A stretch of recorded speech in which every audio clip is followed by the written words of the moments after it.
Good afternoon. Arratsaldeon, that's good afternoon in Basque, in the Basque language.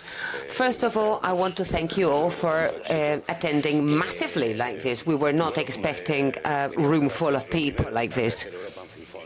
Let me start with a word of thanks for the European Film Forum for organizing this gathering together with the San Sebastian Film Festival, because we're here to try and convey all the necessary messages so that we all understand what the European Union is doing to provide support to a fundamental industry in our continent. I hope you agree with me that there are not many sectors in Europe that can convey core values for Europe the way we can, disseminating the message of what Europe is about at the end of the day. I'm just going to start with a very brief introduction, and I don't want to waste any valuable time. We want to hear from the experts, we want to hear from the floor, and we want that not to listen to me. My name is Rafael Lambea. I'm here on behalf of a reciprocal guarantee society, CREA. What is that all about? Well, we are a financial institution that provides guarantees just for SMEs in cultural and creative industry. Is that a simple matter? Well, no, it's not. But it's basic for SMEs to have some kind of access to funding. I'm sure you've all gone to banks, knocked on their doors. I'm sure that you've even asked for a personal loan because you wanted to get yourself a new car, whatever, or a mortgage, and you know what it's like, right? Talking to banks. They always want a guarantee. They want to have a guaranteed repayment of the money they lend you. That's the basic idea, and that's what CREA SGR, our institution, does. We have been working in this field for some 13 years, and we've already lent some provided guarantee for some 600 million euros for different projects in the audiovisual industry. Documentaries, TV programs, films, what you will. So we have a fairly good idea of what SMEs need when they want to launch a new project. What have we learned in the last 13 years? Well, something that banks, traditional banks, didn't believe in the first place. And it's that there are very few cases of bad loans in the creative and cultural industry, which was a myth, really. They thought, oh, well, these are bohemian people, they're going to be bad payers, we're never going to get our money back if we lend them money for a theatre play, say. Well, in fact, after some 5,000 projects we've guaranteed for 13 years, bad payments are very, very rare indeed. We're talking about some 1% of bad debt rate, whereas it would be some 12%, 13% in the construction industry, just to give you an idea. So that's been our experience. And why am I here? Well, because I'm going to be chairing this session. We've got real leading experts in this field about what is happening in the European Union. We're going to hear directly from representatives of some of the projects that have benefited from these mechanisms, guarantee facilities or financial instruments, and all of this divided into two different panels. The first one dealing with co-financing schemes so that co-production is made easier. And then in the second panel, we will focus more on co-distribution and co-production. We want to devote 1 hour for each one of those two sections this afternoon, and the idea is having some time for the Q&A session at the end of each panel. If you have any questions in between, just raise your hand. You can do so. I would like to have here with me the Deputy Director of the San Sebastian Film Festival, Maialen Beloki. She wants to just quickly address us to welcome us. Oh dear, I didn't see you. You were sitting there all the time. Well, first of all, I would like to apologize because I'm only going to be here for a very short while and then I will have to leave you straight away. Those of you who know about our festival, you know that we have a very busy schedule. So I would like to now welcome you in Basque. She's addressing the audience in Basque, in the Basque language. So, first of all, I would like to say how very grateful we are for this, you attending like this to the call of Europe Creative Media. And all of this organized by the European Film Forum in the European Commission. The audiovisual industry is undergoing a very deep-rooted transformation.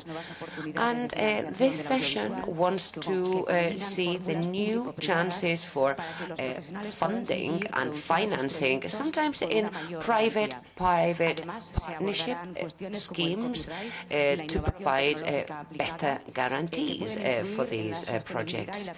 We will also see how copyright and intellectual property rights have an impact on distribution, for instance. And last but not least, we will see how collaborative environments can enhance the access that audiences have to European works. I don't want to take up any more of your time, but please let me thank Lucía Recalde for all her support and Emmanuel, Joly. Logically, also thank you, Rafael, Lambea, for chairing the session, and thank you very much to the rest of the experts in the panels. Muchas gracias. Thank you for being so many at 5 o'clock on Monday afternoon, Monday evening nearly, while there are many interesting films that are programmed. So we are really proud to see that we are more attractive than the many interesting films that are programmed in the San Sebastian Film Festival. Let me also thank the San Sebastian Film Festival and the Industry Club for all their hard work to organize this session. And I can tell you that hard work and work in the summer months, which is even harder. Before talking about the panel of the two panels of today, which are about altogether promoting European works through new models of financing and collaboration, one word about the future of Creative Europe after 2021. Today, I would just like to recap. We are discussing with the Parliament and Council, who are the two co-legislators, on the future program, on the actions that there will be in this future program after, as from 2021. And we hope to be able to reach an agreement on this by the end of the year. But in parallel, the Council will decide on the budget proposed by the Commission. And in this respect, unanimity is required. The Parliament may accept it or reject what the decision of the Council, but cannot amend it. So this means that there is a lot of power for the Council to decide. And of course, on the Council, the ministers who are sitting are mainly finance ministries, which means that we count on you to, if you think that the Creative Europe Media Programme is important, to mobilize and to raise awareness of your ministries in the different countries where you are from, that this program is important for you as professionals, for the society, for the economy of the sector, and really to do it. And this is now. Voilà. So this is the first thing I wanted to say before talking about the discussions of today. As Rafael has said, there will be two panels, and these two panels focuses, in fact, on some of the actions that are in Creative Europe, on the added value, the positive impact that they have to help adapt the business models and improve the circulation and promotion of European works.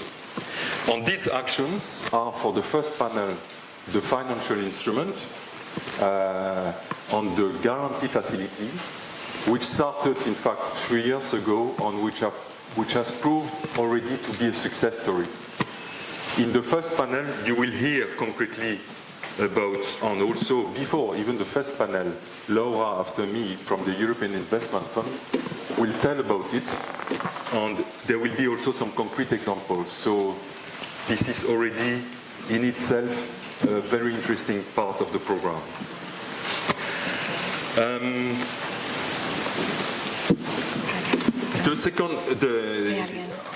This panel will also, of course, highlight the importance of the rights issue.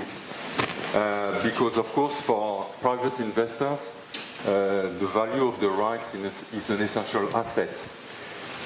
At the same time, for producers, production company, right holders, the value of the rights is also essential because it is through the exploitation of the rights that they control the distribution of their films. So for the transparency side, we'll have a presentation on the blockchain, on how this could enhance the transparency, which is desired from the investors, from the banks side. And somehow, if transparency is increased, this is good for the sector as a whole.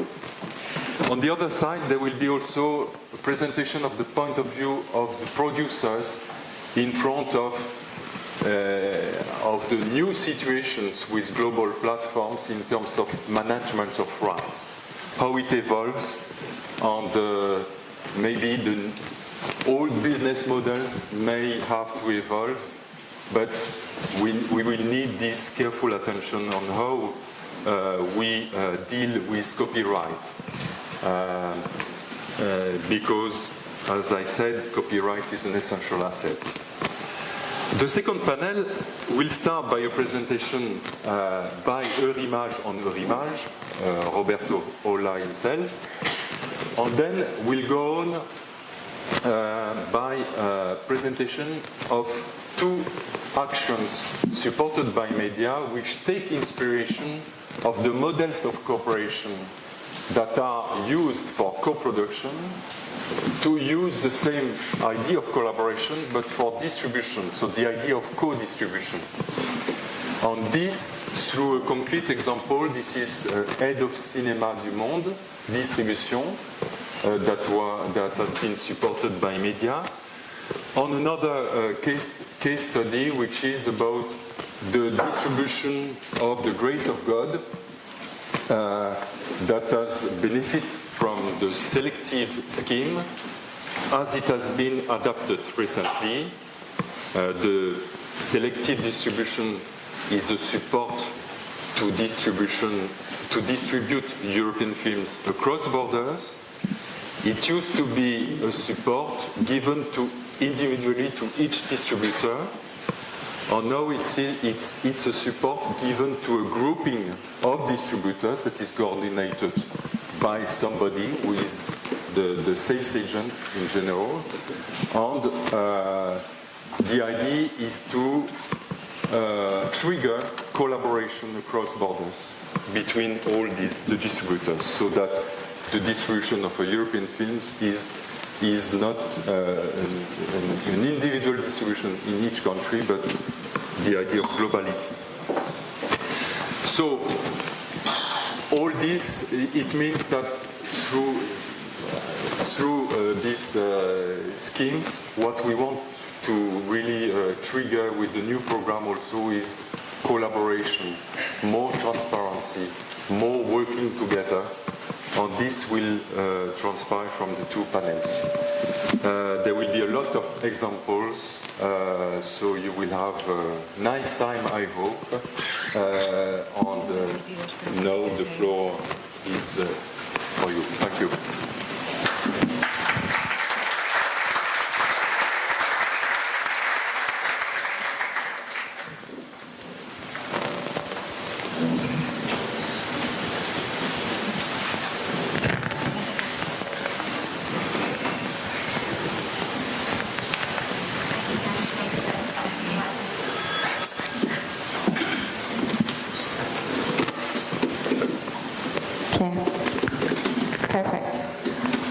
Hi everyone, thanks Emmanuel for the introduction, and thanks a lot to the team of the festival for the excellent organization, and to all of you for being here today.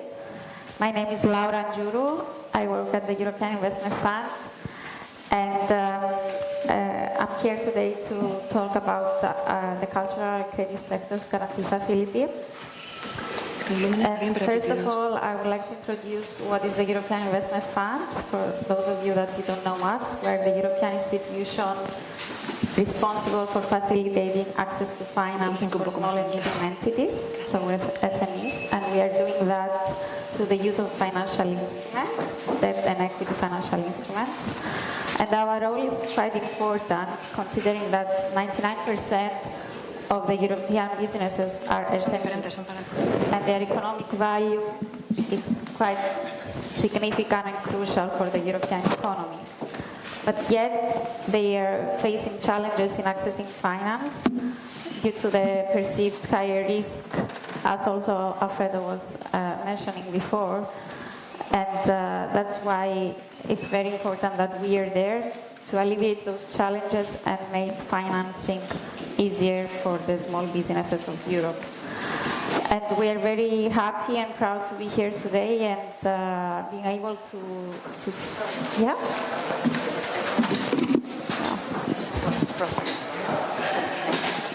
Okay. Sorry.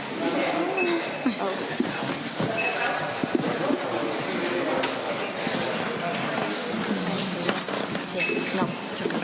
Perfect. Well, I hope you understand what I said so far.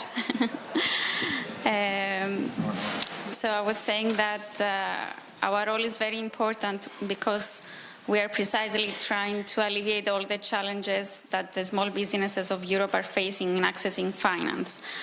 And through the 25 years of our existence, we have managed to support 1.5 million small businesses in Europe to access finance. But I'm not here today to talk about SMEs in general. I'm here today to talk about a specific segment of SMEs, the ones under the cultural and creative sectors, which are quite relevant for the festival and for the audiovisual sector. And I will precisely explain why and how we are supporting them. And in particular, I will discuss and explain what is the cultural and creative sectors guarantee facility. And I will encourage all of you that you are here today running an SME or considering running an SME to be creative and call them bank. Oops, sorry.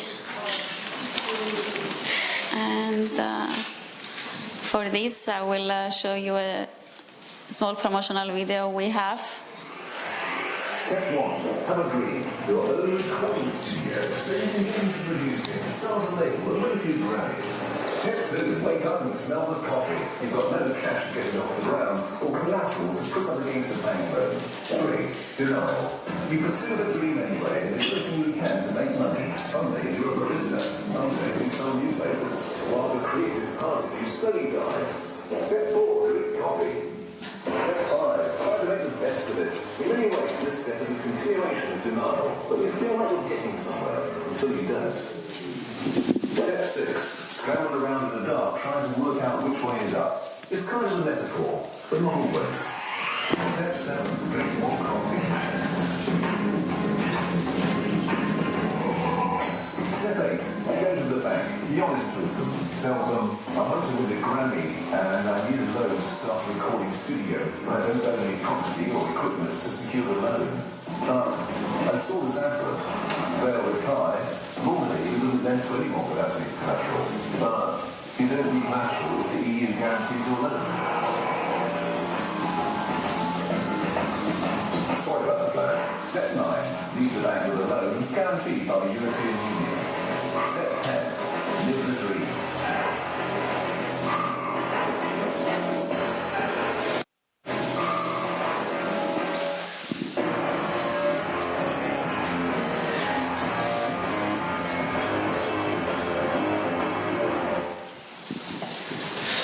Okay. So.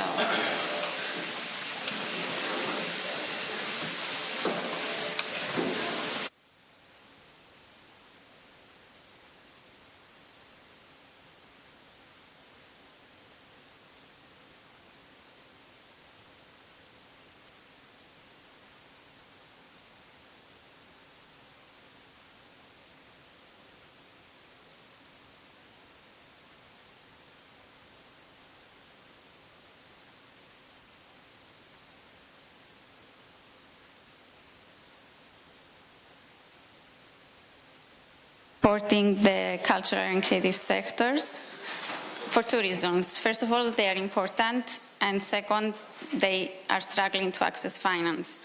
So they are important because they account for 8.5 million jobs in the European Union and for 4.5% of the GDP.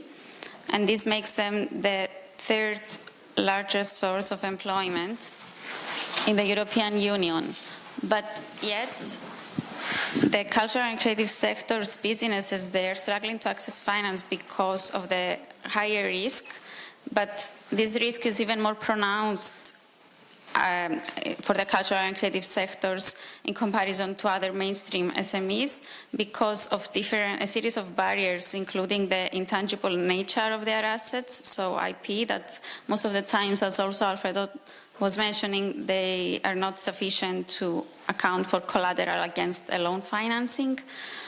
The lack of business track record, the information asymmetries between financing institutions and the CCS companies, and all these barriers, just to mention a few, they have created a financing gap which was estimated to be between 8 billion euros and 13 billion euros for the 2014 and 2020. So the EU had to do something about it, and the cultural and creative sectors guarantee facility was one of the measures, the concrete measures that have been taken to help address this market failure.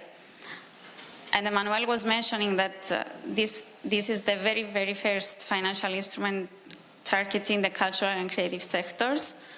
So it's a novelty, it's a great addition to the European support measures, and it's already a success story after 3 years of its existence.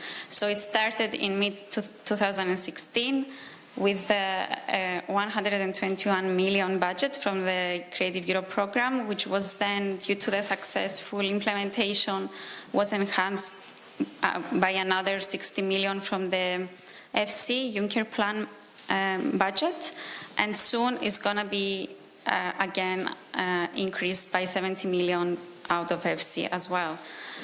And with this overall budget of 2,051 million, we will be able to support debt financing for the cultural and creative sectors of 2 billion euros. And as we mentioned before as well, the implementation is very successful, and we have managed to support, as of today, 1,347 CCS companies or projects. But we're not taking the credits alone here, because there are a couple of actors that they are helping to this success and contributing to this success. And first of all is the European Commission, who has given the firepower to make this program possible. And then a big thanks goes also to our financial intermediaries, so the banks or the financing institutions, that they have believed into the guarantee facility, they have taken it up, and they're giving the loans out to the cultural and creative sectors companies. And also Alfredo can subscribe what I am saying, because they are our first financial intermediaries, basically, so they were the first that they believed in the guarantee facility. And here is, with 2 words, I'm not going to go to the technical details. What is it, the cultural and creative sectors guarantee facility?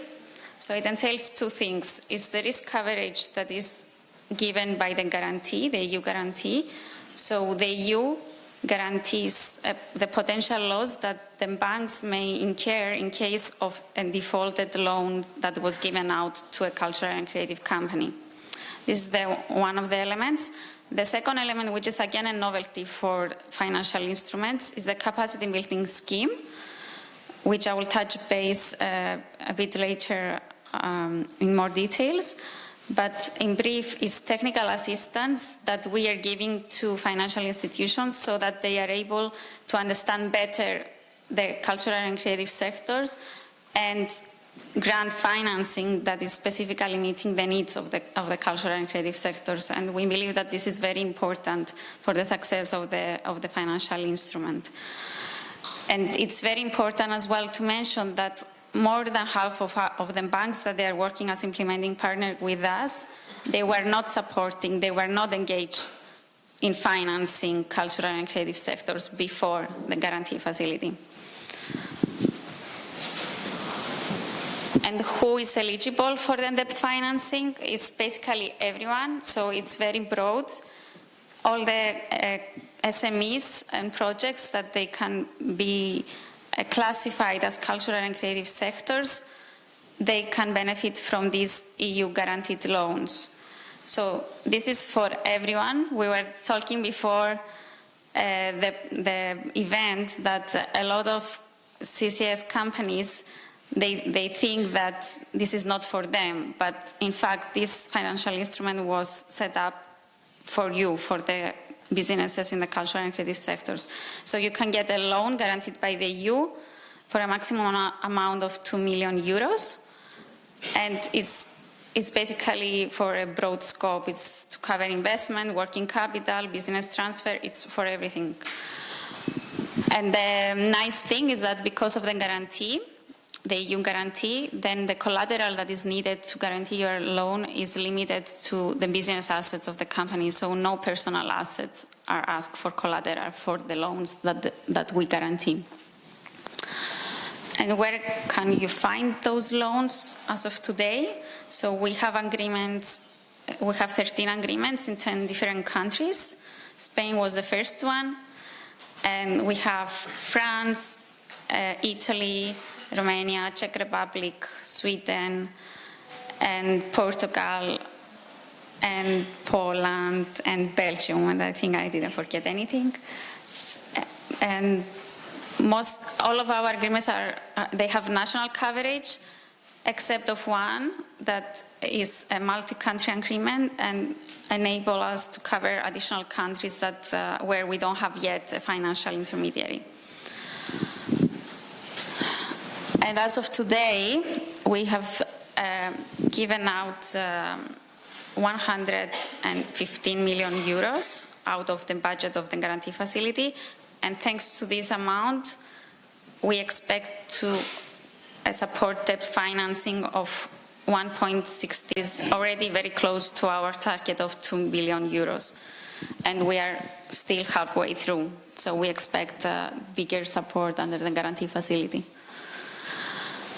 And I mentioned before the capacity building and how important it is.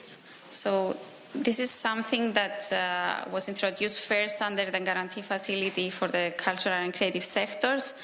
And due to its success and the recognition of how important it is, we expect to see it happening more and more under more thematics as well, post-2020, under the new programming period of the European Commission. We basically support, with the use of experts, the banks to better understand the cultural and creative sectors, to understand how to value IP, and how to value the projects that they have in front of them for assessment, whether to give a loan or not. It's really tailor-made and based on the needs of the financial intermediaries. But apart from that, through the capacity building, we launch a series of other general assignments with the aim to raise awareness of the importance of the cultural and creative sectors, to also help the creatives to understand their financing options, and in general to raise awareness about the sectors and the financing opportunities. And since we are at the festival and we're focusing on audiovisual, these are the numbers out of the guarantee facility that they have been used to support the audiovisual sectors. So we have given out, thanks to the guarantee facility, we, the financial intermediaries of us, not we directly, we have given loans amounting to 164 million euros in 11 countries so far for the support of 498 CCS projects. And this has resulted in the real economy of a total investment of 568 million euros. So you will see the efficient use of limited resources through the financial instruments to support more and more cultural and creative projects. And some of our examples of projects that have been supported, we have 8 at the festival projects that they have been supported by CREA, and I encourage you to go and look for them for the screenings at the festival. And that's us, the team that is mainly working on the cultural and creative sectors guarantee facility. And thank you very much. If you have any questions, you're welcome.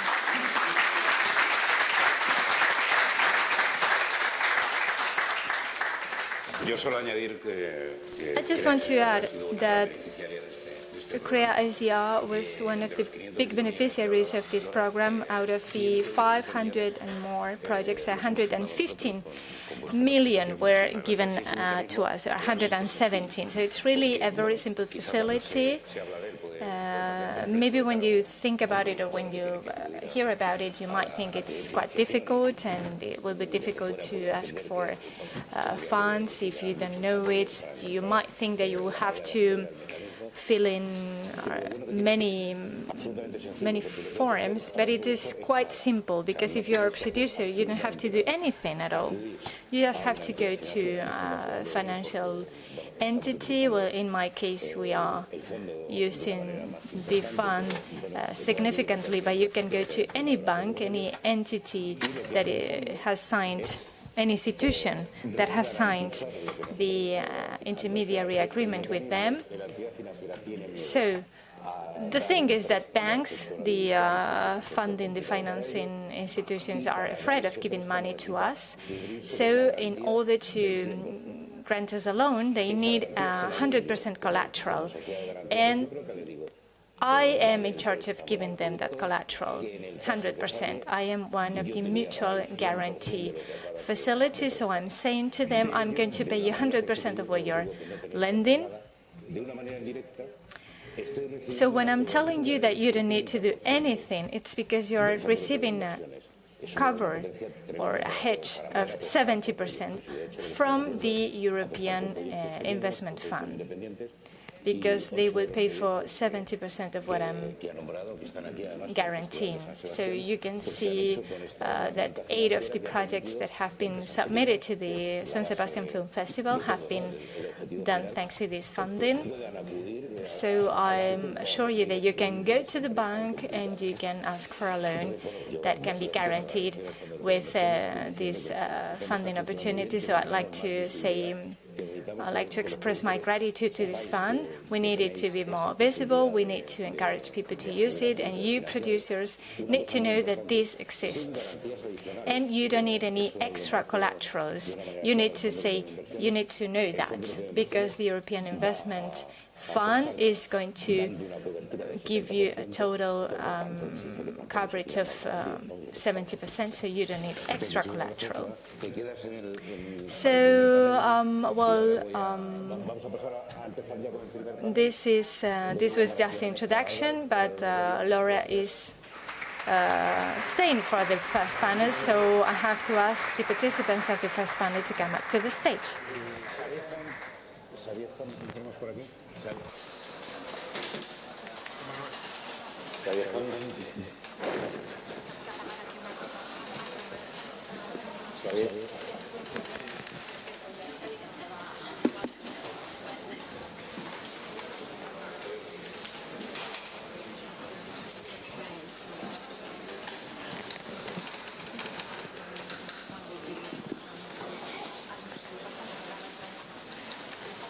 Bueno, voy a hacer una presentación muy rápida a medida que participen.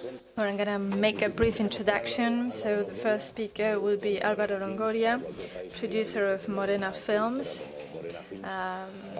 Production company such as Morena Films is one of the biggest producing companies in Spain, and they have been able to make the utmost success with very engaged projects.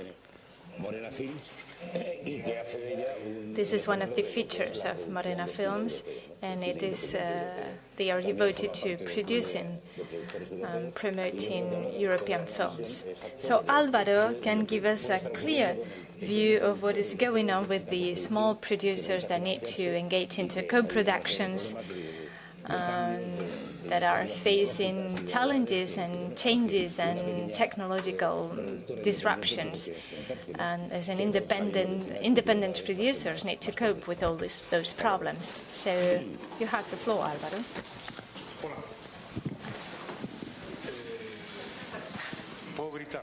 Well, I can speak up. No, I need to use a mic. Well, good afternoon or good evening. Thank you for inviting me to be here with you today.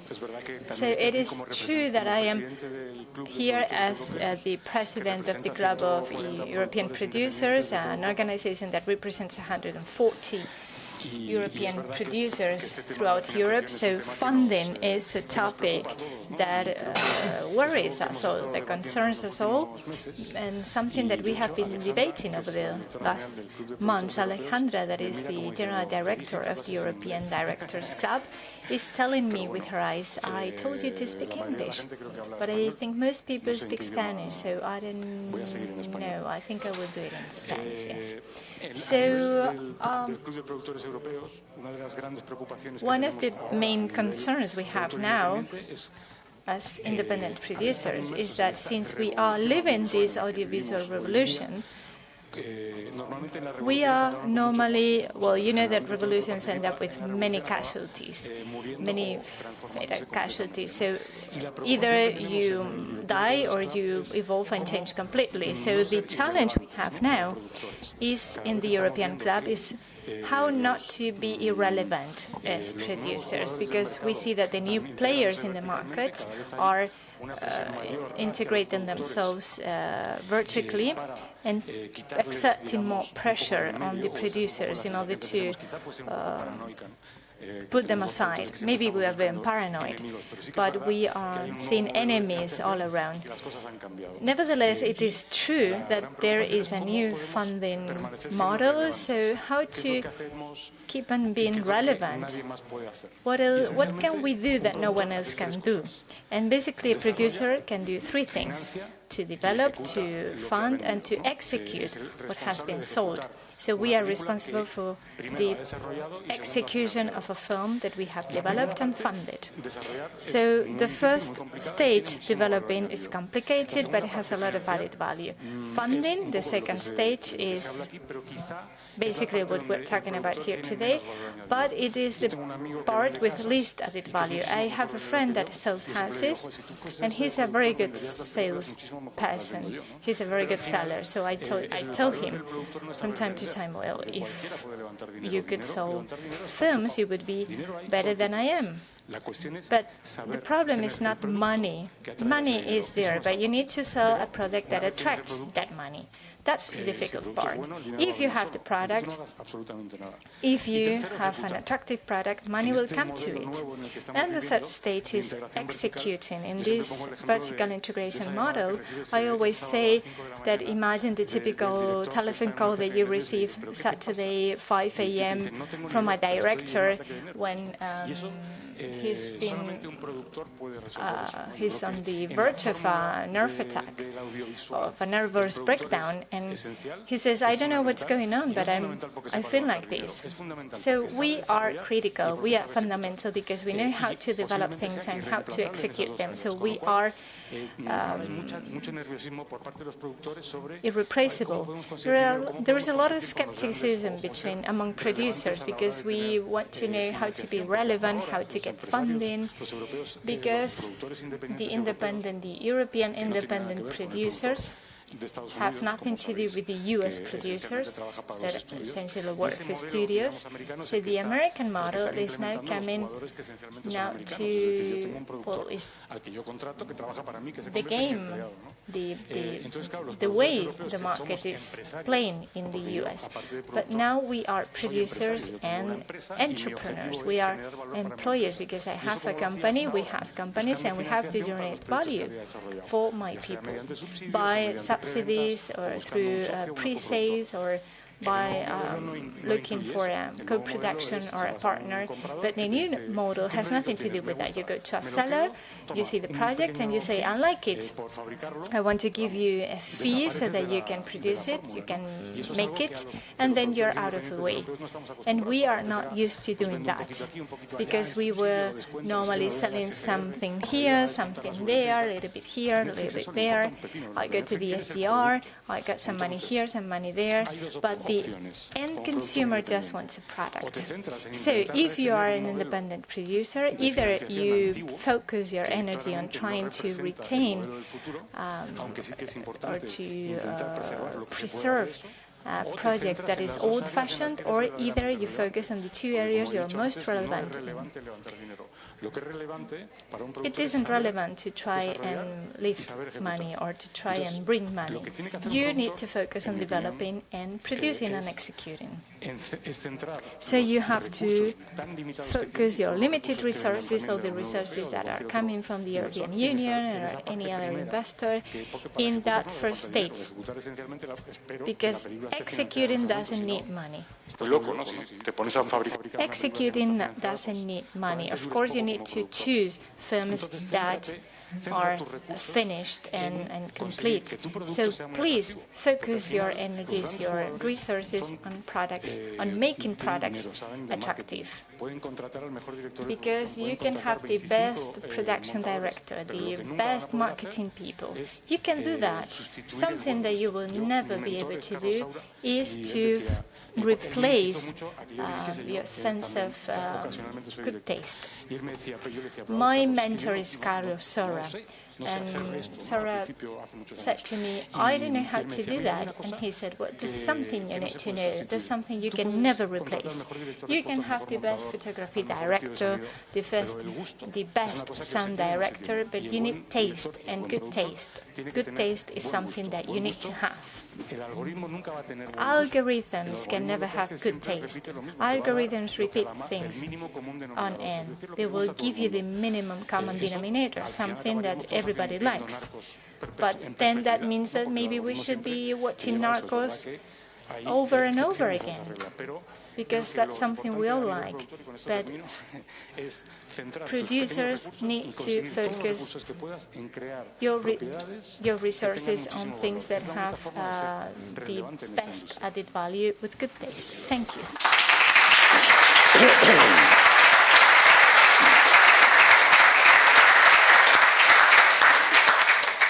Bueno, y ahora vamos a ir a dar un paso. Right then, let's go beyond. We're going to now hear from the co-founder of Polkatulk, Denis Février. And he's going to tell us about a model which is probably not very well known, but it's what's coming in. I'm telling you here about blockchain used in our industry, which might sound really complex, a very difficult topic. You might be lacking tools and resources to work with blockchain in your financing. But I can tell you, in the very, very short future, in just very few years to come, is going to be what everybody needs. Well, Denis is going to tell us much better than anybody else.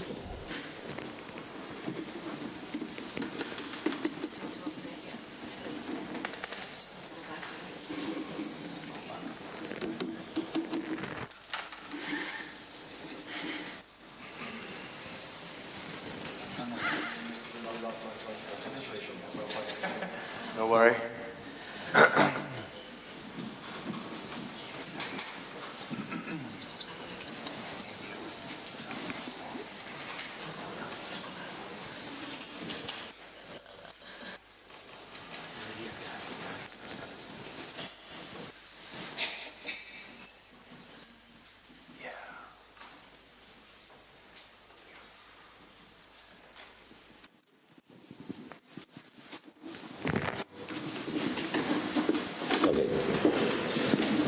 Denis.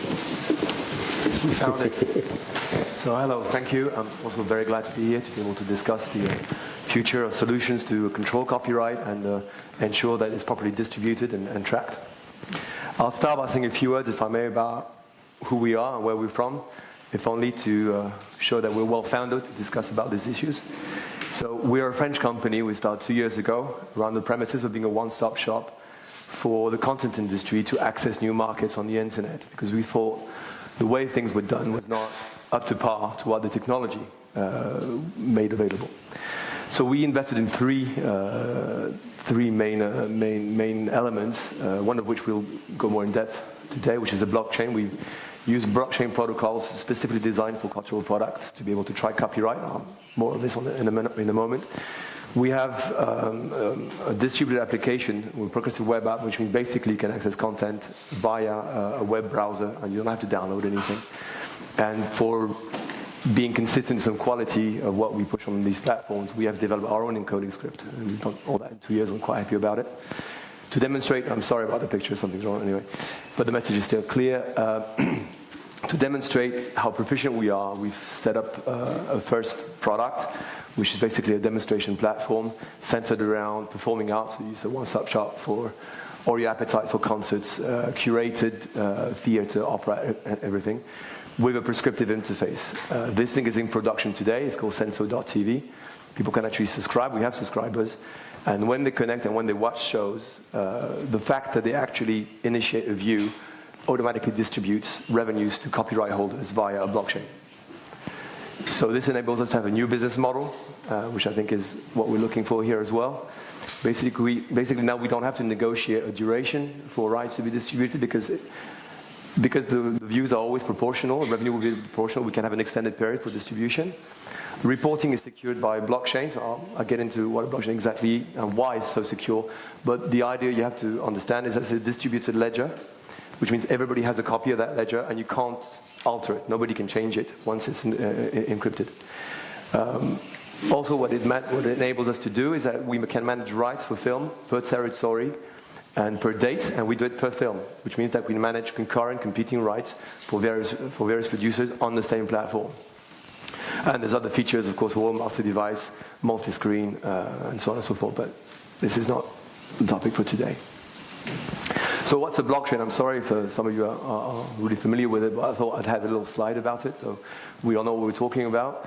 A blockchain is a distributed computing system. It's like a ledger, basically. If you had an accounting ledger, except instead of having one copy, you have multiple copies, which are distributed around different computers. They're all identical. They all get updated in real time at the same time. And each transaction in that ledger interacts with the preceding transaction and the subsequent transaction, which is what makes it very hard to modify without everybody knowing about it. It's based on cryptographic evidence, which means that all everything is encrypted, which means that you can see transactions happening, and you can query these transactions, but it's also a level that if you don't have the key to decrypt or the code, then you don't really know what's in that code, right? It's sort of it secures the user, and as I already said, it's a tamper-proof ledger. You can't, even I, who devised the system with my team, we can't do anything about it, right? I can't change it. I can't tamper with it. It's not an Excel spreadsheet that somebody can, fool around with. So basically, what we do with this product is we determine copyright per show in real time in a tamper-proof ledger per producer. And the way we distribute that is we have a platform for producers who have accepted to work with the Senso TV platform. It's something that we can distribute to other platforms where they have access in the software as a service interface, when in real time they can access their catalog as it is distributed, and they can access the data of the number of views, where they were viewed, how they were viewed, not who by, because we are GDPR compliant, sorry, so that's something we don't want to go into. But there's a level of data, of understanding of how your views, what your views have been, and how much money they've been generating, that is very secure and very transparent. So that's, to go back to what Emmanuel Joly was saying earlier, we really address this issue of transparency, and we think that enabling this transparency is what will enable producers to work together and to access the market better and to have a better understanding of what their rights are, what they can claim, what they can put on the balance sheet, how they value their products. I mean, the value of the product doesn't stop at the end of it being shown in cinemas, for instance. So, specifically on the topic of today, how could we apply the idea of using a blockchain, not only that which we developed in Polkatulk, but basically using blockchain protocols to create an environment where people can cooperate and in a secure, with a secure data set, and including bringing people to the table who are competitors. And they don't really want their data to be out there. And this is what needs to change as well. Understand that you need to collaborate with your, it needs to be a sort of value chain. You're in an industry and people need to cooperate with each other. As I was saying earlier when we had a little chat, one issue we had when we set up Senso TV was acquiring the catalog, getting it in-house. And a number of producers said, "Oh, you've got such producer. I don't want to come on your platform because he's a competitor, right?" And I said, "Well, you've not got it right.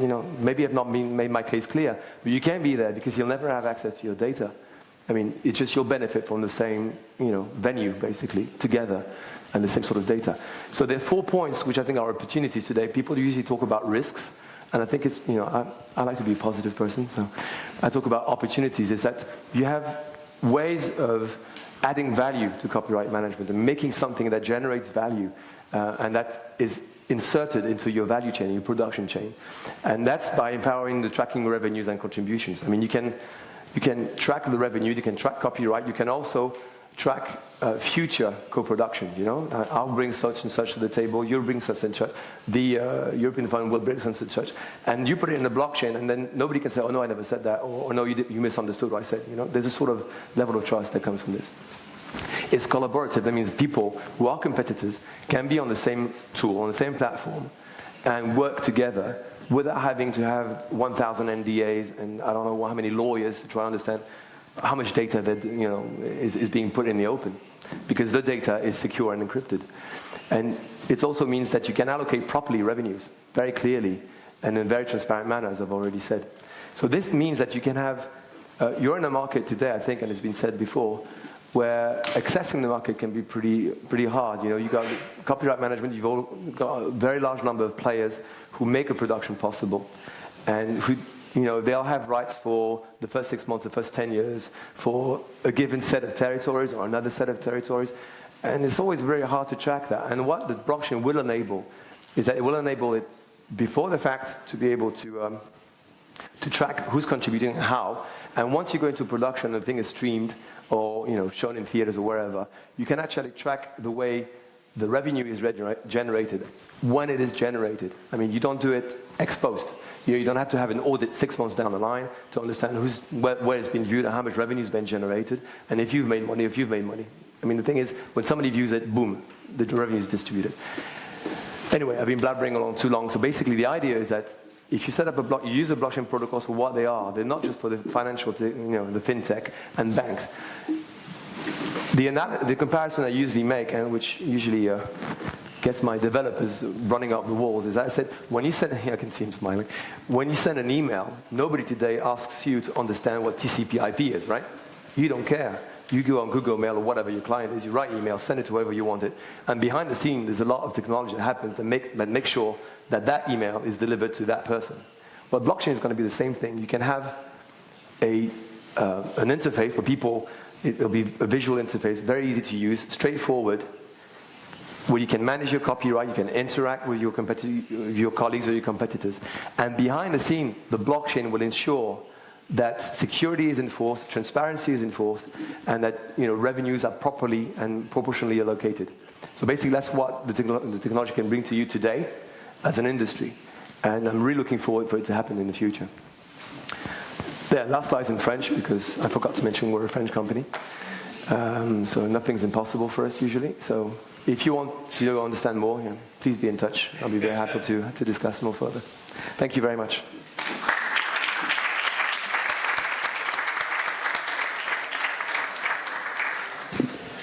Bueno, y en último lugar tenemos a Xavier Font.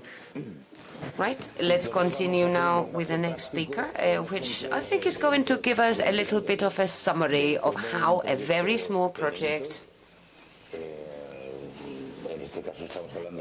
coming from northwestern Spain, in fact, o que arde, fire will come in English, and which was a real surprise, a pleasant surprise, at the Cannes Festival. So again, a very small producing company from northwestern Spain, from the region of Galicia. How on earth did they manage to overcome all the barriers and launch a piece like this and enjoy now that position of privilege you have, right?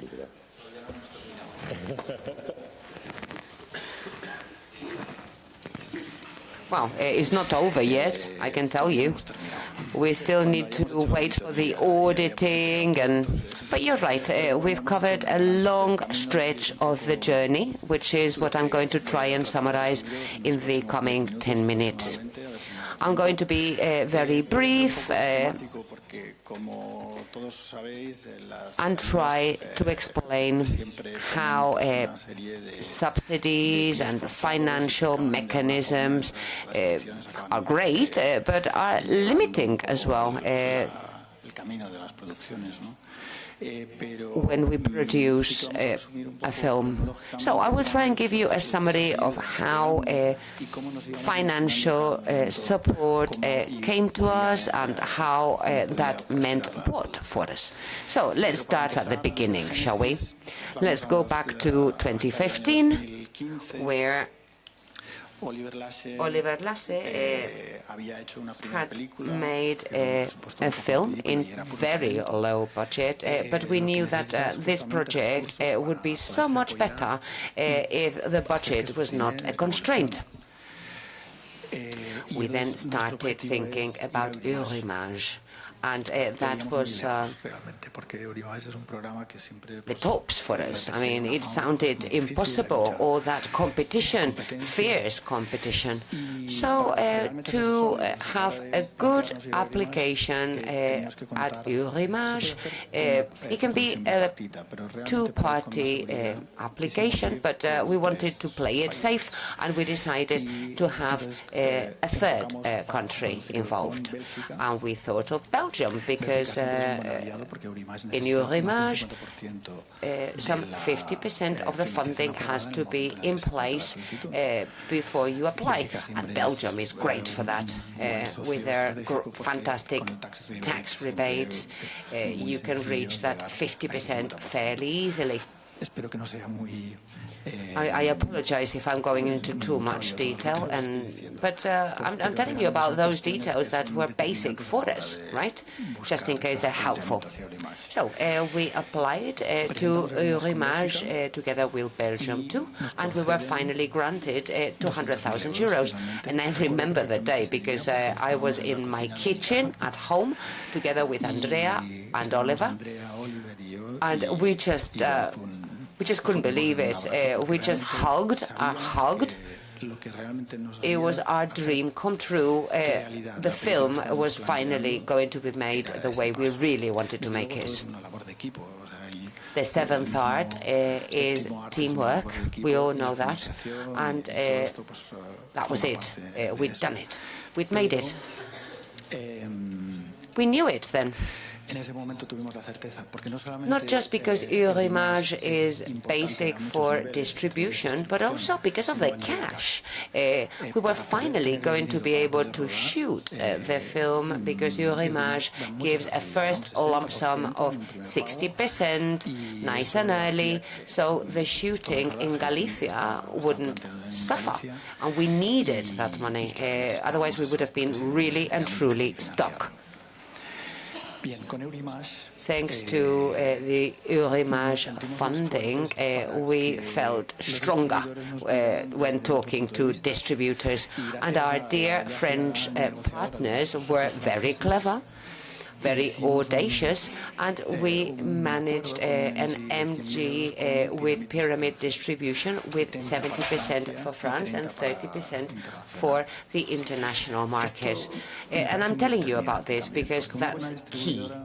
When a good distributor has an important MG for a relevant film, that's the way to make sure the distributor will lobby and push and fight and struggle for the film to get to festivals and for them to be ambitious in their distribution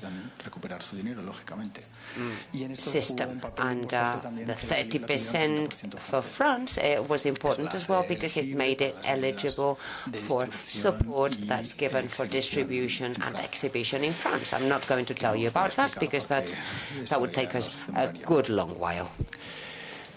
So it looked like everything was ready, but we were still missing a key part. Our company, Miramemira, is very small. We are not financially sound, really, for financial institutions. We had not been accredited at ICA. And that's why a good, strong co-producer was required in Spain for them to have the experience we were missing. And so they could apply to other funding schemes like ICA. And the best choice was Koldo Zazua, who's here with us. A dear friend and a fantastic colleague in this journey. By late 2017, we were working together with him. And we also managed the Basque TV station to contribute 60,000 euros, the regional television in this region. So that was it. We said we can start shooting now. What was missing at that time was that the regional government in Galicia had paid a good part of their money. But we contacted CREA SGR because we were still missing some more funds to start shooting, money that would be coming from funding. I think it was 120,000 euros. That's what we needed at that time. They were very understanding and very effective. We got the money and we started shooting. The 1.2 million euro budget was our target at that time. So we did 2 times of shooting, one in winter, the other one in the summer. And Oliver, the director, has been ever so clever. He's been a great director of both Andrea and I, convincing us to be very unusual producers. And Andrea and I are quite headstrong. And Oliver is even more headstrong than us. So we talked and talked, and we ended up building a very unusual production system in 4 shooting stages. Then post-production started. That was done through Kondo, our partner, and his company, Kowalski. And that's when ICA gave us the 100,000 euros that we needed. And that's when we finished the film. We went to Cannes. We got the Un certain regard award. And after sending 4 applications to the Spanish public TV station, they finally bought the rights for Spain, which was the money we needed because of, deviations in budgets always happen, and to pay for intellectual property rights, which were very important for distribution in Spain, because Chapter 12 of our budget had to include a certain amount to make sure that the film had a good relevance in Spain. And when I talk about relevance, I'm not talking about money or profits, or I'm talking about feeling responsible for a complex message and discourse in Oliver to reach out to people. I hope this has been helpful, and if anybody wants more details, please stop me and ask.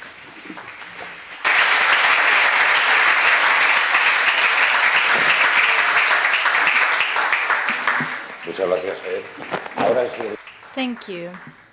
And now we have a Q&A session. Now it's time for questions, and this is also the end of panel 1. Unless you have questions. I do have one question. Maybe I can use some time now to make it. I'd like to know how the European Investment Fund sees the future, what initiatives the fund can make in order to further enhance this plan. That's a really valid question, and I think it's of interest to a lot of you today. So the plan is that the European support will continue for the cultural and creative sectors and for the audiovisual. So now we are running towards the end of this current programming period, and post 2020 There will be the new programming period where the European programs will be put under one umbrella called InvestEU. But this will not eliminate the support. It will rather streamline it and make it more efficient so that to avoid overlaps between the different policy objectives and the different facilities that they exist today. So the Cultural and Creative Guarantee Facility will be there. It will continue supporting the cultural and creative projects.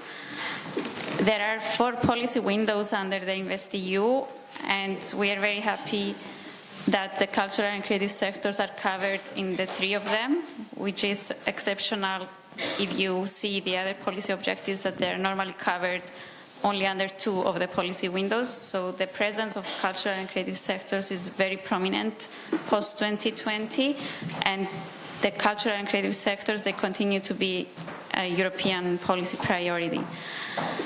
We've heard here in this panel how important is also seed capital, and that's another measure that we are currently discussing, and we are investigating how we could complement the guarantee facility with perhaps an equity financial instrument that will give this support that is needed in early stages. So for new projects, for new companies that they don't have the necessary collateral or track record to attract bank financing. So it's going to be a holistic approach into covering the financing needs of the sector. What is also very important is that the European Commission wants to focus in microfinance, in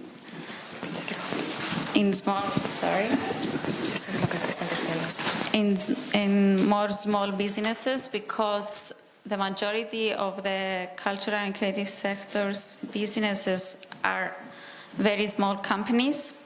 So there will be an enhanced investment focus on supporting very small businesses. And third support measure will be the capacity building that I was referring to before, which is a new way of supporting the market, not only with making financing available, but with providing the technical assistance that is needed by the financing institutions to understand better the needs of the cultural and creative sectors and how they can better evaluate these projects and how they can put forward into the market financial products that they are really targeting and meeting the needs of the cultural and creative sectors. So yes, support is there. It will continue to be there in more enhanced form. So good news, I guess. And we're looking forward to see how this will be shaped. Hello, I had a question, but you partially respond to it already. As Álvaro Longoria was mentioning, we need as producer not only seed money, but development money. Seed money doesn't mean that we need it for young companies, but for all projects. Each project is like creating a company. Mm-hmm. And so you partially answered that, so thank you, because I think it's important to underline their needs, our needs, and how much it's important to have a very vital industry. Thank you. Thank you. And just to add on that the guarantee facility that we have today, so this is already in existence. It's covering a wide broad of financing purposes. So it can be used for working capital, for investments, for business transfer, for really everything that is needed by the cultural and creative companies. And this will continue to be the case. Una pregunta por ahí? Sí. My name is Chris Marsich. I have a question about blockchain, really, and its use. I think it must have been 6 or 7 years ago. I heard a guy named Vince Cerf, who's the chief evangelist for Google, talk about the concept at the time tied to YouTube and the idea that YouTube would become the world platform eventually based on a concept like this. At the time, I don't think blockchain existed as a developed idea, except maybe in the minds of some developers. But I'm curious, so I don't need the details, but where is the center of this? Is it producer driven in the first instance? How are the information you say is inputted by various players, and it has to be correct? That is great. We see a lot of problems with the issue of rights and all of the various subcategories of rights. And I guess the question is, I don't need the details, but all of that must have been anticipated in the way in which this model is developed. And I'm curious about whether that is in fact the case, and whether we're close to actually rolling out this sort of system of rights management. Oh, thanks. That's a good question. Actually, blockchain is older than that. It's over 10 years old. It stemmed out of an economic crisis in 2008, and the idea of the blockchain, which is why I'm saying all this, is that is how do you put together a way to distribute and manage revenue without relying on a central authority, which is what you're saying. Nobody makes a decision. No central authority decides about what's relevant or what's not relevant. Even my company has encoded that consortium blockchain.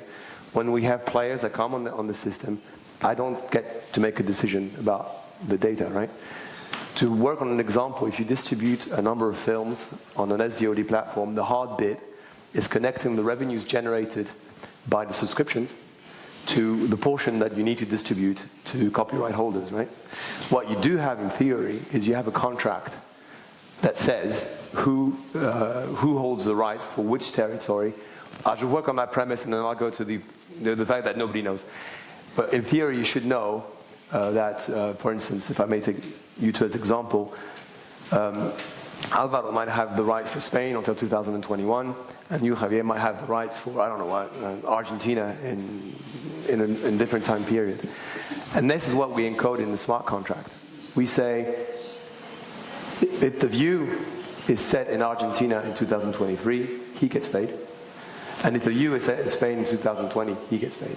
Which means that if you have multiple views in multiple regions happening at the same time or different time frames, and subsequent time frames, you can manage it. And what the blockchain does is that it makes categories, It's successive blocks that determine in a timestamp manner who's generated the revenue. And you can do that without having a central authority. You don't need somebody to say, he's right, I'm wrong. Because the way you set it up is cooperative, and everybody agrees on the contract to start with. And the issue is making sure that the contract is properly acted on. Because that's also an issue today, right? You have a contract, everybody thinks we're all in agreement, and at the end of the day you realize that in good faith or in bad faith, somebody's been trying, to steal your revenues, or he thought he had the revenues or whatever. The idea of a blockchain is that it's a fully auditable track of revenues. There's no question about if it's true or not. It's not a CSV file, it's not an Excel spreadsheet, as I know some SVOD platform offer to the producers to understand the revenues that it shows. It's actually a foolproof, bulletproof data set. It's a ledger. And you can't, there's nothing you can do about it. You can't cheat on that thing. That's the idea. Now, if you go to the second premise is that you're not sure who's got the rights. Well, that's a different animal entirely, right? Because even without a blockchain, how are you going to distribute that film if you're not sure who's got the rights? The other thing that a blockchain can do is that it can deal, as I said, with different rights in course. It can deal with collective rights management companies, because you can embed in the blockchain anybody. Basically, the way we use it is to distribute revenue per views, per show, and so on and so forth. And we can manage, for instance, in France, we've got the SACEM, the SACD, and the SCAM, which are collective right management, depending on what kind of content you're talking about. And these are included as well, which means that we can tell the producer, it's okay, we've sorted out the SACEM or whatever, don't worry about it. We can work with this. We actually got a status in France. You mentioned the CNC earlier on. And they're quite fond of our system because it's the clarity, the transparency, and the fact that there's a link between the revenue and the way it's distributed. Further than that, there are applications, what I was trying to address today as well, Because here we're talking about something that already exists, right? You've got a contract, you know who's got the rights, and it's just a matter of managing it without, coming to a fist fight, which probably still happens today. But if you're talking about creating a new content, right, which is something I touched upon, there's also a way in which we need to think about how you're going to write a smart contract that accommodates that. The smart contract being, the smart bit of the blockchain, what it does. And it's the what gets executed every time you push a transaction. So of course, if we go on your example, Javier, of when you set up your system of co-financing, you could perfectly well invite these people into an environment to declare their level of financing, which could in turn convince somebody else. For instance, you mentioned that you went to the CNC at some point, and that probably helped convince somebody else to put the money in. Well, the idea about the blockchain is that people will know you've not lied. I mean, I'm not saying you would, but there's an idea of the truth being there, and it's not objectionable. It's factual to a certain degree. Have I answered your question, or? Yeah. Okay. Thanks. For me. I think that, I have a question regarding blockchain. I mean, you've described a very efficient system for once you have finished the movie, but for producers, really the thing is how do we finance, how can we monetize in order to generate our content. Once the content is generated, it's great, your system, because it's very cheap and it's very efficient, but the problem for producers is making the movie, not selling it afterwards, right? That's more of an efficiently problem for distributors. So the question is, how can the new technology of blockchain, which I find fascinating, help change the industry? Where, in your opinion, is the industry going, and what is the value of blockchain with regards to disintermediation, so bringing the value directly from the consumer to the producer and take out all the intermediaries in the middle? Well, I'm not sure about taking out the intermediaries, because that's some ground I'm not too fond of treading. So I'm not sure I'll address that, because I think that there's a reason why artists, for instance, have set up collective rights management companies to enable to have a group defense. Not saying that producers will try to steal from them, but we all know that if you're many, it's easier to have your voice heard than if you're a standalone singer somewhere lost in God knows where. But to go back to your question about what blockchain can bring to you, what I was trying to say is that blockchain is, by essence, something that can bring competing people together, to work together. There's a collaboration that can be set with the blockchain, because that's why it was created in the first place. I mean, the code was created because there was a major financial crisis. Nobody trusted central banks anymore. And somebody came up with an idea saying, with a white paper, saying, hello, we can do without the central banks, because we can generate trust by chaining the transactions in such a way that people cannot disguise what they're doing. They cannot, they can't really cheat and pretend that they have value where they don't have, or pretend that they didn't take the risk they did take. Right? So that's what's interesting in the producing, is that if you have a blockchain-based system, basically you can interact with other people without having to have a third party to arbitrate, to say, you're right, you're wrong, you're wrong, you're right. Because the proof's in the pudding, it's there already. And everybody's got access at the same time to the same data set. There's no deviation. You can't alter your copy of the database, or I can't alter it. It's just, or then you've not got a blockchain, right? Well, that doesn't exist so far. I mean, I'd be very happy to build it for you. But that's something else entirely. I mean, there's something we're actually investigating with our team, because as I said, we've got the media on demand status from the CSA in France, which is enables us to go to the CNC and act as a distributor for VOD content, which in turn enables us, as you know, to participate into budgets to make films. And we actually contributed to a number of films in this year. For live shows, basically, in majority there was one that was called SKID, S-K-I-D, which is a dance program, which was filmed in the Théâtre de Chaillot, and a number of jazz concerts, because unfortunately we're all jazz heads in the company, so we took for what we like. But what I'm trying to say is that we did it the old way, right? Because there was no system to collaborate and to exchange with the producers. So we said, yeah, we vouch and we'll contribute so much money as a distributor to this program. In the sense, they said, okay, they stamped it. But if you had a blockchain, I could have initiated that contract with you, because we would be in the same consortium, and I would say, I will contribute to your system, and you'd have access to the same data set. And when I say access to the data set, it's not access to, I don't know if anybody's been on a blockchain like Ethereum or Bitcoin, but I defy anybody who hasn't got a technological mind to understand what the hell is happening. I mean, it's, wallets, and it's very hard, it's very complicated. What we set up is a user interface as friendly as your Google email services, if you happen to use Gmail. Basically, it's straightforward. You go to your content, you can see what the revenues have been generated, and when and how much money it is. You can compile your catalog, you can go per show, whatever. Which means that if we can do that for something that already exists, we can do that for something that is to exist, because the idea is we'll exchange data. You'll say, to use another example, when you write a script, you need to work with your writers, and it will evolve. And I'm saying something much better. This is not my job.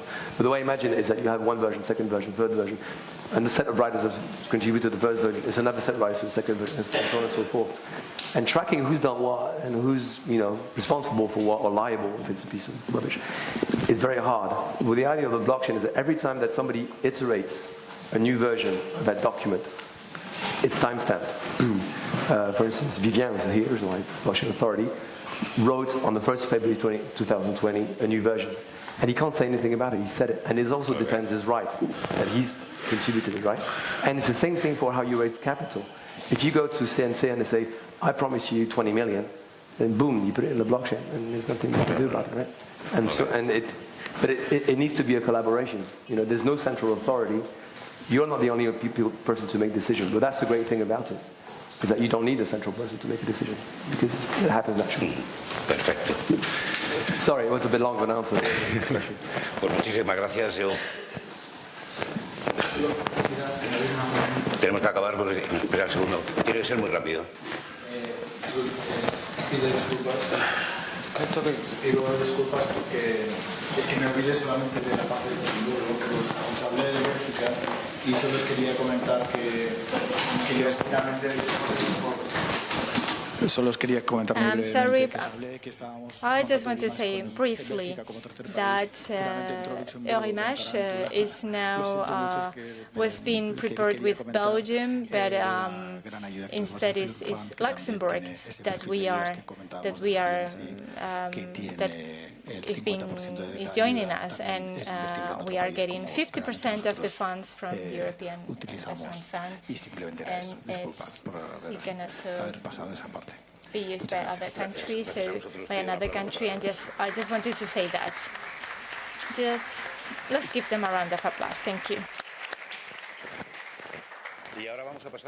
And now the second panel. The first one was devoted to funding, and now is co-production and co-distribution within the European Union. Y recuerdo que el programa Media Europeo tiene tres pilares fundamentales, que son acceso a la financiación de productores europeos, alentar, por supuesto, la coproducción europea, y la tercera es alentar también la codistribución. Promoting co-distribution, which is why we have here with us our panel of experts. Let me introduce you to them.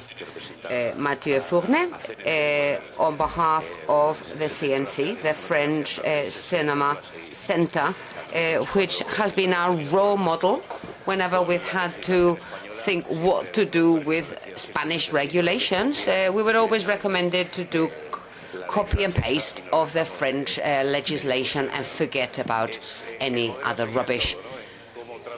So he's here to tell us how they do wonderful things for the audiovisual industry in France and about the eco-distribution project. Without further ado, we're going to hear from him straight away, so we can learn more from him. I will do my best to speak Spanish, starting with a word of thanks. Thank you so much for the wonderful things you've been saying about the CNC, firstly, And if you allow me, I would like to say a little bit about co-financing at Cinema Dumont, which is a mechanism that Xavier has been telling us about a little bit in the previous panel, and it has been working since 2012. Before that, we had another fund since 1984. Can you imagine? Fond Sud was different because it was only for long feature films from Africa, Argentina, and some Asian countries, whereas Cinema Dumont is open to all countries around the world, including the US. And we had an independent film at Cannes, at the festival, Haute Authority, that benefited from our funds. We try to be very selective for production and post-production purposes. Since 2012, we've covered 2,500 projects, and 358 have, the previous number was applications, and the other one was the ones that have been granted support. The cap is 250,000 for long feature films, lower for documentaries, and it has been granted to Italy, Argentina, Brazil, Argentina, and Chile. Those are our top 5. So Latin American producers seem to be very much aware of our mechanism and are making very good use of it. What about distribution? We've been working with the media program and Creative Europe, a program called Aide de Cinéma du Monde Distribution, which intends to help international sales agents that want to launch a film in more than 3 countries. One of them should be a partner of media program. One should be outside the media program countries, and we contribute 60,000 euros cap, that's the maximum amount, for distribution of that film. And that's helping international sales agents to go into new countries, different countries. For instance, films from Tunisia by Laila Bouzid that were launched in the US, Scandinavian countries, and Tunisia as well, their own country, thanks to this fund, this scheme. This scheme works hand in hand with Aide de Cinéma du Monde, but with other CNC mechanisms where we have bilateral agreements with Germany, Portugal, or Tunisia, for instance. Since 2017, we have a specific mechanism to support production in Tunisia. Those projects are also can also apply for SACMD support. For instance, if the film is going to Japan or to Arab countries or North America, whatever. I think that's probably enough from me for the moment. Thank you very much for that.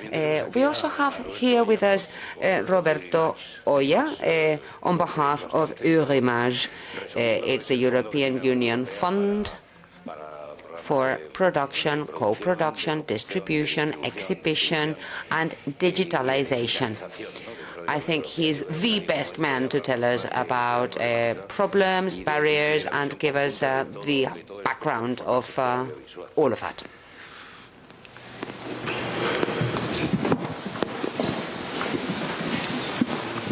Can you hear me? Yes. Thank you for inviting me. I'm not sure I know everything you said before about co-production, distribution, exhibition, digitization, and probably I would not be here if I knew all that in detail. But it is true that Eurimage, there is essentially a co-production fund for production, as the name says, also does a bit of distribution, a bit of exhibition support for those countries that are not part of the media program, but are part of Eurimage. Eurimage has the European flag, just like the European Union flag, but is not part of the European Union. Sorry to disappoint some of you. It's part of the Council of Europe. That is a larger international organization that includes 47 countries, which includes Turkey and Russia as well. So it's like a little bit like the United Nations of Europe, and among the objectives of the Council of Europe, there is also cultural cooperation. That's the reason why Eurimage is in the Council of Europe. I would say that more than 90% of our budget is devoted to production, and that has an historic reason. The historic reason is very simple. When the media program was being negotiated many years ago, a couple of countries, they were still fighting at that time. They're still fighting now, but they were fighting for other reasons. And one of the reasons why they were fighting is whether the European Union, at that time was called the European Community, should be dealing with culture. And since production is considered to be very close to culture as compared to distribution and any other activity linked to the audiovisual industry in the value chain, they decided that production should be kept out.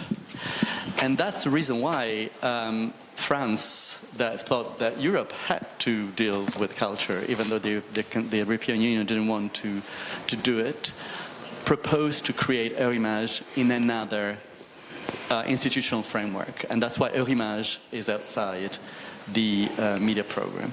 And we kept it like that. Eurimage has a slight different approach as compared to the media program that we heard about earlier.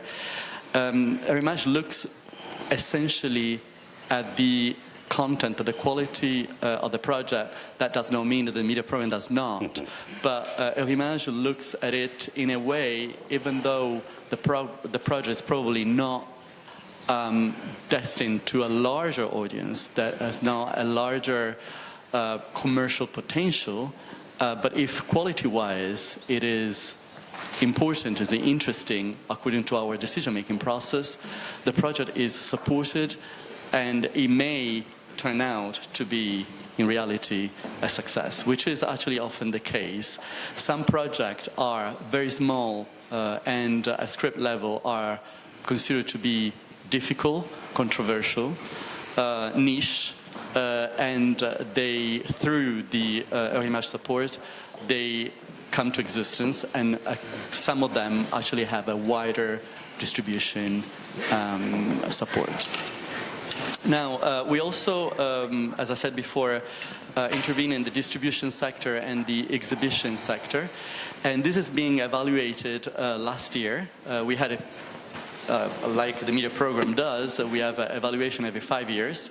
And last year, the evaluation pointed out that the distribution support scheme was partly inefficient, meaning that the cost was probably not proportional to the benefits that the program was creating in the market.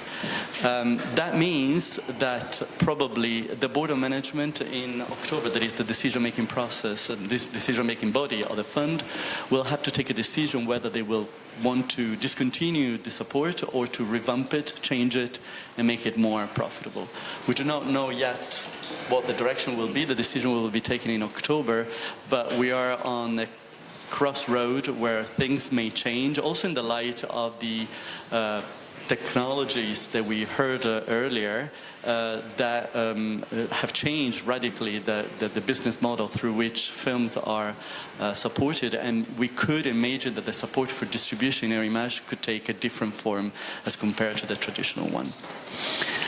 In terms of number, we have 26 million euros. 90% is devoted to production, the rest to distribution, exhibition, and promotion. We support in terms of production around 80 films per year, and maximum support that we can give per project is 500,000 euros. A little thing that is important, in my opinion, because it's a part of the DNA of Image, is that films are, of course, important because they reach an audience through distribution, but in a changing world where the cinema theaters are somehow reduced in many countries. France is paradise for cinema d'art et essai, but there are countries where the cinemas do not exist anymore, and festivals play a very important role. And Image keeps on supporting in-production films that do not necessarily have a potential in terms of theatrical distribution or even of VOD, but have a potential in terms of a festival and critical acclaim. So we are looking at the quality of the project beyond the commercial impact. And this is surprising in terms of results, because between 1,500,000 2 million euros per year come from the revenues generated by the film that we have supported. Now, if you consider that the commercial aspect of the film has no impact whatsoever in the decision-making process, I think the experiment is worth the exercise, because it means that projects that are on paper commercially probably not viable at all de facto meet their audience later on. And I think this is important for diversity, for pluralism, for going beyond. We were talking about algorithm before. You don't need to have a mathematical algorithm to repeat the same pattern in terms of funding, and especially in terms also of commercial expectation in terms of exploitation of the film. Image is completely detached from that and gives a beautiful result, like the film that Xavier was telling us about before. Fantastic. Thank you very much for your presentation. And now we're going to just go across the ocean for a moment and hear from Paula Gasto. She's going to tell us about Sofa Digital, their company. And we're all saying the same old thing, right? What we're all trying is to get good projects to be viewed by people, for the audience to access, sometimes from a different country, sometimes independent contents, interesting contents in the audiovisual industry. So I don't think we're doing that very well in Europe, so maybe we can learn from Paula about how to build a clever platform like that, so that any European citizen could view and enjoy films and audiovisual pieces from other countries. Paula is going to tell us about how they're going about it in Brazil, for the whole of South America, in their platform that will integrate content from all Latin American countries, I believe. Thank you so much for that kind introduction. Good evening. I would like to thank the organizers and thank you very much for chairing the panel and for coming more towards the end of the panel, because a lot of the messages that I wanted to give, you've given. Thank you, dear comrades. So let's go across the ocean and let's go across to a world where I'm going to talk about very practical means and ways to generate revenue, no matter how small you are in this value chain. I think with all of us together, we will cover all the different pieces of the puzzle. Some of my colleagues have already mentioned how global platforms brought about so many changes, huge changes in our business model. Also, how curated work is now being used differently. So, how can we be practical and use all those changes and innovations to our own advantage.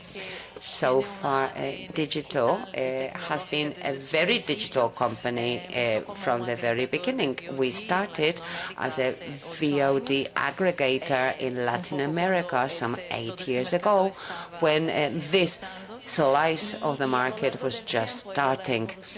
And over time, what we found, and particularly in Latin America, I think we've suffered that very much, seeing how there's less and less room for independent films in Latin America. So distributors, because of that, are buying less and less independent films, which made it very hard for films to travel even to their neighboring country. So less space for those films, less revenue for those films, and it's like a vicious circle where the industry can't feed itself and it grows smaller and smaller. Then last year, public funding has been curtailed and cut back immensely in our country, and we were panicking, really, not knowing how we would help for distribution and co-production and buy contents available.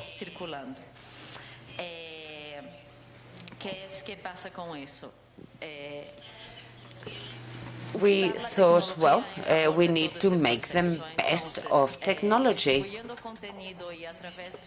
Having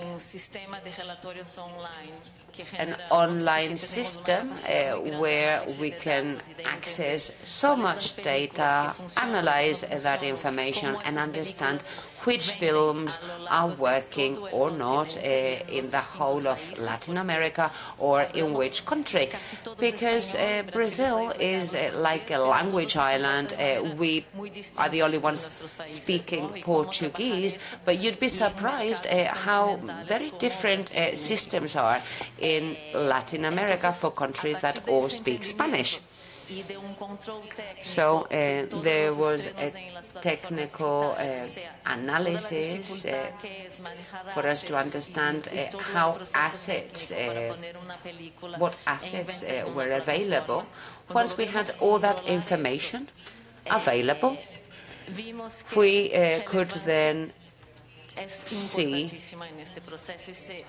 that positioning a filming and a film properly and giving visibility to films was the most important factor to impact its success for films to be able to be distributed in platforms. Then let me remind you that distributors were buying less and less titles, and European films, which are often much stronger when it comes to getting market share, much more so than local films, because I don't know how much you are aware that European films have a lot of glamour in Latin America. The audience, our audience, has this idea that European films are always good and have glamour and are often more visible in the market. Well, our company designed a technological tool, and we made it readily available free of charge so that players would be able to monitor and track where their film is being made available. You know, we sometimes get confused with TVOD, SVOD, the new advertising models, and that's us, the professionals. So the general audience just has no idea what's going on. That's why this new tool, this platform with a lot of explanation, a lot of curated information, has made it really clear and easy for people in the general audience to be able to see what is available where. Thanks to that, we could then find information, and those films that were being released could find their audience, their target audience. Thanks to our marketing department, thanks to our fantastic engineers that designed the process. Right now, we have some 500,000 users every month, people who access the platform, and the conversion rate right now is 20% conversion rate. Not bad, huh? That's open a huge window for the industry in Latin America in a short period of time. We then designed the following step, being like a fintech. Okay, we had information. How can we then help and give support to distributors? Because we need distributors to buy films, so the system continues to work. So it's a virtuous circle. That's the next step in our tool, generating an audience so we can attract investors. Well, right now we have a factory fund for those films that have a contract with a platform. And it's proving very helpful for producers, for sales agents, for distributors, because they can access funds earlier, sooner, and the money keeps moving. So we can also help producers that with that money can get into a minority production, because they are using that money for another sale.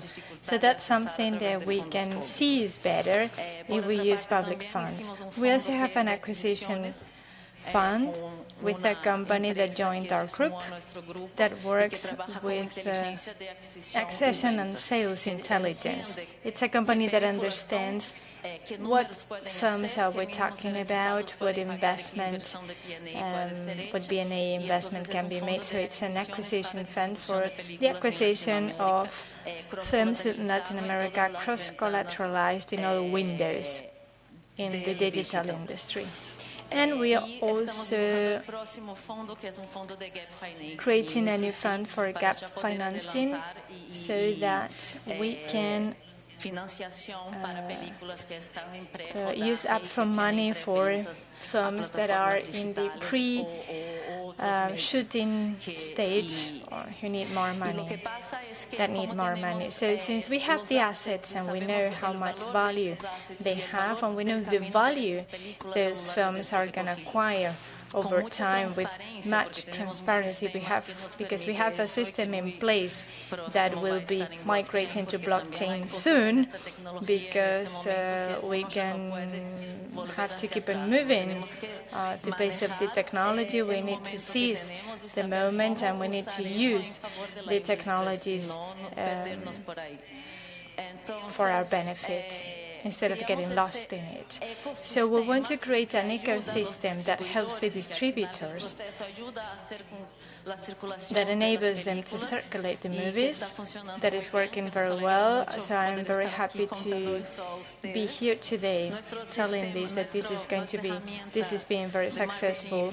Février is like a sommelier, because people who work in the marketing and distribution of films really can smell the good films. So it's like boosting the film industry. Février is just for movies, for films, not TV series. And that helps a lot because people who are looking for films, they go there and browse the site and they know what they're looking for. So I want to give you just a few figures for the last year. This was the first year of the factoring fund. We have 12 contracts for European movies. We also do. We need to understand how a film is going to behave in terms of figures, numbers, because we work together with the distributors in order to create digital campaigns of the film, so we understand the value they can create, how much value they can generate. So we do co-distribution with them, so that we give them the P&A before they have to incur that cost. So that's working very well, and that helps them. We encourage them, and that gives them courage to keep working on that, because distributors sometimes think, how come I'm going to put all my P&A money into theatrical, and then I'm not going to have any money left for other channels. So we're trying to change their mindset. And for the last 2 years, we've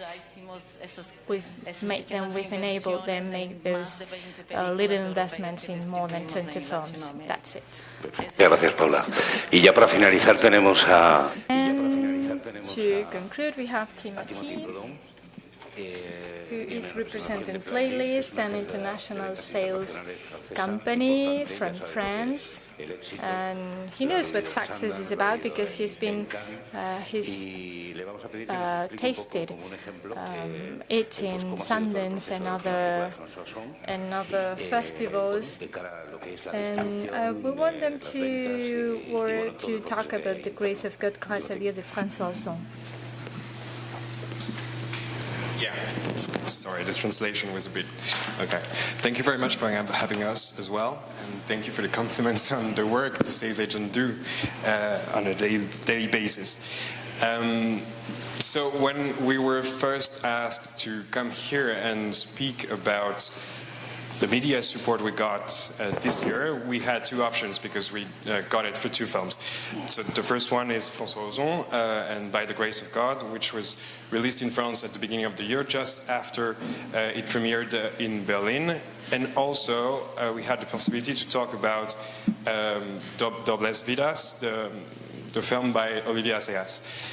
And actually, we all came to the conclusion that François Ozon was actually the best example of of how a film could benefit from the new guidelines that were edited last year for media, for the selective scheme. So basically, I'm going to repeat something that's probably has been said already, but there was a shift in the media scheme that actually wanted to foster quality over quantity in terms of distribution within Europe. So that means two things. First of all, before the new guidelines, we had to have at least around 20 distributors in and that led us and other sales agents around the place, especially in France, to just give away their films before the application deadline so we could get it. And so now it's been reduced to 7, and also the sales agent is now, not responsible, but can accompany distributors in the quality of their distribution work. It means like a number of copies that needs to be at a certain threshold, and also the double checking of the P&As that distributors spend by us. Because what the new guidelines mean is actually that the sales agents became now the leader, the leader of the application and the eligibility, and then the monitoring of the help whenever we got it. So there was this first shift from quality to quantity. But that does not mean that the market in Europe is homogeneous, because Europe remains a scattered territory with audiences that are very different. And that actually it's not the sales agents who's able to make this market homogeneous. It's the category of films. And François Ozon actually already has like a kind of VIP distributors network.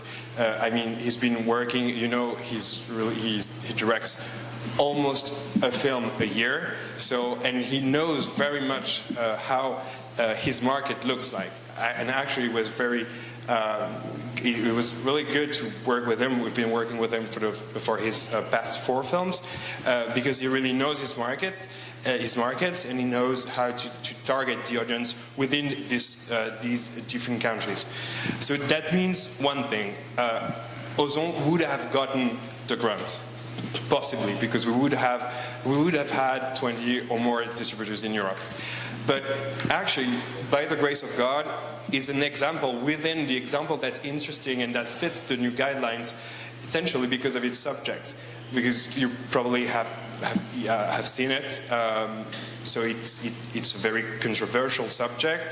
It deals with pedophilia within the church, and so many distributors were not reluctant, but were expecting something from François Ozon that eventually found its market, but that was kind of not dubious, but not easy to target at first.